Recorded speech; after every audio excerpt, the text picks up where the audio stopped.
Sud Radio, Parlons Immo, Sylvain Lévy-Valency. Et on parle de votre logement avec toute l'équipe de Parlons Immo. 0826 300 300. Vous avez été nombreux à nous laisser vos messages cette semaine, hein, Sylvain.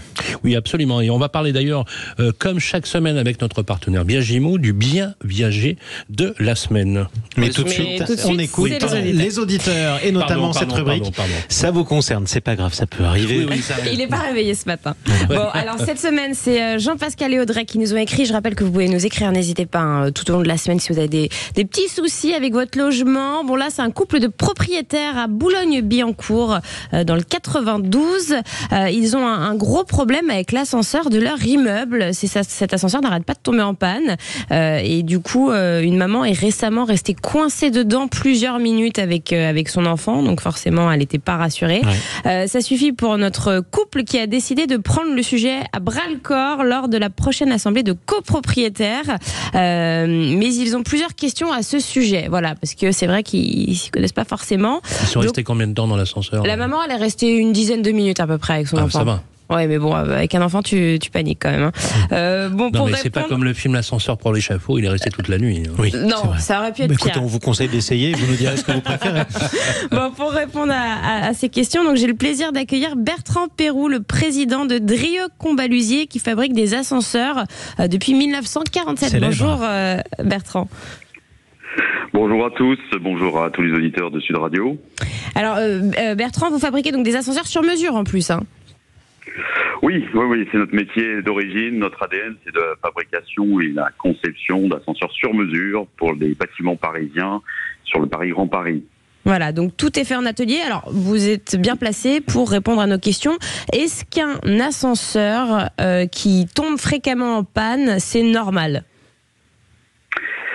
Alors, je vais déjà rappeler 2-3 éléments essentiels. Un ascenseur, c'est tout d'abord un ensemble de composants électroniques, électromécaniques, mécaniques, qui interagissent en permanence. Ouais. C'est déjà le premier concept de l'ascenseur. Après, ce qu'il faut avoir en tête, les grands chiffres par rapport aux pannes et par rapport notamment aux personnes bloquées en cabine. Je vais donner quelques chiffres à vos auditeurs. En France, chaque année, on constate à peu près 1 500 000 pannes sur l'ensemble des ascenseurs du parc français. On constate également qu'on a environ 150 000 personnes bloquées en cabine chaque année. Ah oui. Alors quand on regarde ces chiffres, on peut se dire c'est énorme. Mais ce n'est pas grand-chose au regard des 100 millions de trajets effectués par les ascenseurs sur le parc français tous les jours. Tous les jours, les ascenseurs en France parcourent 100 millions de trajets. Et juste, je vous arrête, c'est le moyen de transport le plus utilisé au monde. Ça, j'ai découvert ça récemment. Et du coup, effectivement, avec les 100 millions de trajets, notamment sur la France, mais dans le monde, on peut faire exactement le même comparatif. Avec 100 millions de trajets, c'est le moyen de transport le plus utilisé au monde.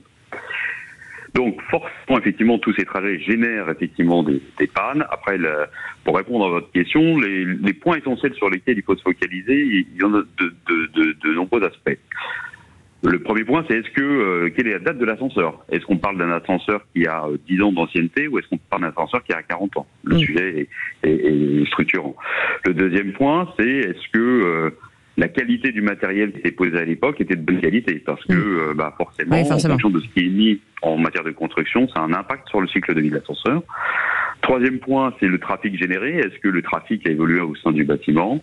Et enfin, quatrième point sur lequel il faut se focaliser, c'est la qualité de la maintenance effectuée sur les nombreuses années sur l'ascenseur. Est-ce qu'elle a été au rendez-vous? Est-ce qu'on a eu de la maintenance de qualité? Parce que forcément, l'ascenseur, c'est comme une voiture. Si c'est mal entretenu ou si c'est pas entretenu, on a forcément des pannes avec potentiellement des personnes bloquées en cabine. Donc là, pour terminer, juste, qu'est-ce que vous conseillez donc à Jean-Pascal et à Audrey?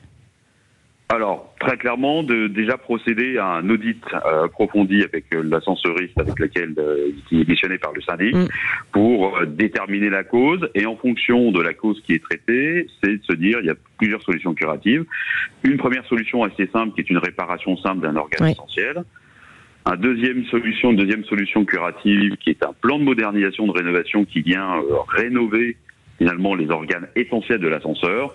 Et quand nous sommes face à un ascenseur âgé et qui ne donne plus satisfaction sur l'ensemble des points, à ce moment-là, on peut aussi effectivement se poser la question d'un remplacement complet de l'ascenseur. Eh bien, merci infiniment Bertrand Perroux. Je rappelle que vous êtes président de Drieux-Combat-Lusier. Et puis au pire, Thérèse, si vous pouviez faire levier, je pourrais m'introduire. Je pense que ça vous rappelle une scène célèbre du cinéma français avec un ascenseur Le Père en panne. Noël est une ordure. Voilà. Bravo. Allez, tout